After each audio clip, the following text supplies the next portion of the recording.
In this video, I'm going to teach you how to add a QR code in Google Authenticator. It's a very easy process, so make sure to follow along. Google Authenticator is extremely simple to use, and you can scan any QR code to add an account or a specific service into it. So all that you have to do is open the latest version of Google Authenticator, and if it asks you to sign into a Google account, it is recommended to do so. This way, all of your Authenticator codes will be synced into that Google account.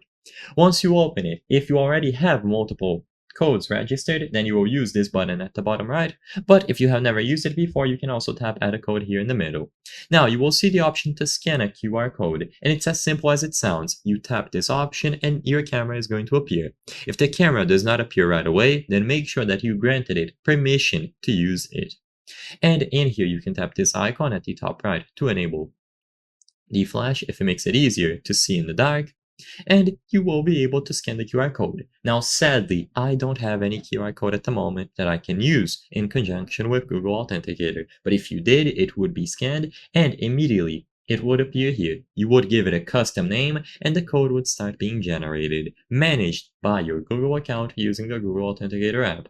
Like I said before, if for whatever reason it is not working, first check to see if you generated a new QR code and that it is being set up properly through your service, like your account, for example, Facebook. And next, make sure that you are signed into a Google account when you use Google Authenticator. Besides this, try restarting your phone or re-downloading the app. It is extremely simple, and all that you have to do is choose the option from here. Now, before I end this video, that is something I want to highlight. As you can see, according to the channel metrics, 83% of the people watching our videos are not subscribed.